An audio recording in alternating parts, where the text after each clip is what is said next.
क्योंकि हमारी समाजवादी पार्टी से लगातार सपोर्ट मिल रहा था आंदोलन को, और हमारे सभी जो सांसद हैं, युवा सांसद और भी सांसद गए हैं, हरिंदर जी भी गए थे, राजीव राय जी भी गए थे, काफी सांसद जंतर मंतर होके आए। और जब हम सभी वहां गए तो हम एक तरीके से हम सभी सांसद लोग कनेक्टेड फील किए सबसे पहले तक, क्योंकि ये हमें लगा कि हमारे ही बच्चे हैं जो अपने हक और अधिकार के लिए लड़ रहे हैं, और ये कोई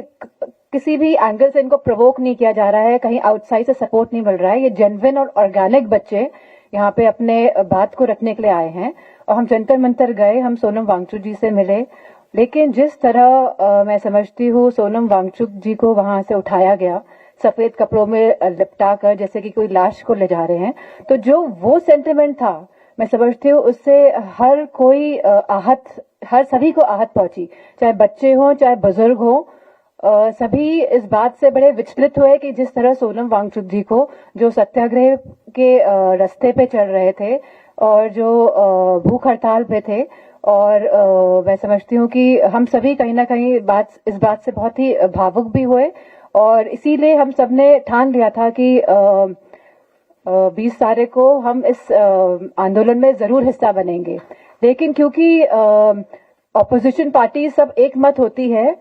और कई ऑपोजिशन पार्टी इस मत के लिए नहीं थी, लेकिन हम धन्यवाद देंगे अपने राष्ट्रीय अध्यक्ष जी का, जिन्होंने हमें परमिशन दी। और अगर परमिशन नहीं देते तो हम नहीं जानते हम क्या करते, हो सकता है तभी भी जाते युवा लोग, हम यही सब ठान के बैठे हुए थे। लेकिन हम धन्यवाद देंगे हमारे राष्ट्रीय अध्यक्ष जी का, जिन्होंने हमें परमिशन दी, क्योंकि उन लोगों ने देख लिया था कि सभी महिलाएं सांसद स्पोर्ट्स शूज पहन के आई हैं, वो अपना मन बना के आई हैं। तब हमारे अध्यक्ष जी ने कहा कि जाइए आप सब लोग शरीक होइए, और हम लोग बस क्योंकि गाड़ियों से नहीं जा सकते थे तो हम सब लोग बस पैदल निकल गए। और जब हम पहुंचे हैं तो हमने देखा है कि इतनी भीड़ थी, इतने बच्चे थे, और जब हम लोगों ने बैरिकेडिंग क्रॉस की है तो इतना क्योटिक माहौल था वहां पे। कहीं पे बच्चों को लाठियों से मारा जा रहा था, कहीं पे करंट दिया जा रहा था, कहीं पे बच्चों के सर से खून निकल रहा था। और जाहिर सी बात है कि एक माँ होने के कारण और एक इंसान होने के कारण, हम ह्यूमन बीइंग्स हैं ना, तो कुछ ह्यूमैनिटी, कुछ कंपैशन तो हम सभी के अंदर है। तो इसीलिए हम चाहते तो हम वापस आ सकते थे, लेकिन हम लोग वहां पे डटे रहे, वहां पे रुके रहे। और हम लोग मैं समझती हूँ जब बैरिकेडिंग में फंस गए थे तो कई युवा सांसद हमारे जो मेल्स हैं वो बैरिकेडिंग को कूद के फांद के चले गए उस तरफ, और पीछे क्योंकि बैरिकेडिंग पुलिस ने लगा रखी थी और बच्चे ना आगे जा पा रहे थे ना पीछे आ पा रहे थे, और वहीं पे बच्चों को लाठियां बजाई जा रही थी, और इतना उमस और इतना घुटन जैसा माहौल था। लेकिन उसके बावजूद भी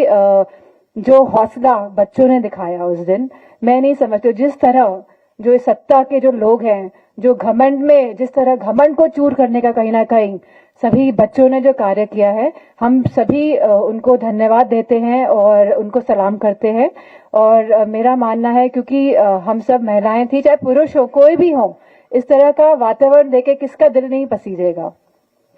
we could feel the pain basically, because इतने बच्चे मतलब घबराए हुए थे, बेटियां इतनी चिल्लाती हुई अंदर आ रही थी कि हमारे कपड़े फाड़ दिए गए और न जाने क्या क्या हुआ, करंट लगाया गया, बच्चे बता रहे थे हमको।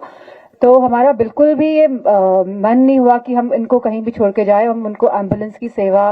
पहुंचाने का कार्य करें। वहां से हम अधिकारियों से बात कर रहे थे कि एम्बुलेंस में ड्राइवर्स नहीं है तो आप ड्राइवर्स दीजिए जिससे कि बच्चों को हॉस्पिटल लेके जाया जा सके। तो मैं समझती हूँ अपने आप में इस आंदोलन ने हमें भी कहीं ना कहीं बहुत शक्ति देने का कार्य किया है, क्योंकि बच्चों का जो पूरा जो एटमॉस्फेयर था, और जो मतलब डरे नहीं और जो लड़े, और जो मैं समझती हूँ कहीं ना कहीं सरकार को जिन्होंने एक तरीके से एक एग्जाम्पल दिया कि कोई भी इस सरकार के विरुद्ध लड़ सकता है। और इसके पूरे आंदोलन के बाद क्या किया सरकार ने, इस पूरे आंदोलन के बाद सरकार ने जितनों भी बच्चों ने रील्स डाली थी सोशल मीडिया में, और जितने भी हमारे जो यूट्यूबर्स हैं जिनके मिलियंस ऑफ फॉलोअर्स हैं, उन सबके उन रील्स को हटाने का कार्य सरकार ने किया। सरकार ये जान गई कहीं ना कहीं वो इन बच्चों के हाथों से हारी है सरकार। और मैं समझती हूँ एक संदेश पहुंचा है पूरे देश में, पूरे समाज में, कि भारतीय जनता पार्टी को हरा सकते हैं हम लोग मिलकर। अगर हम लोग साथ लड़ेंगे तो भारतीय जनता पार्टी को हराना कोई मुश्किल कार्य नहीं है। तो मैं समझती हूँ कि ये आंदोलन एक तरीके से संजीवनी बूटी साबित हुआ है इस पूरे भारतवर्ष के लिए। Thank you.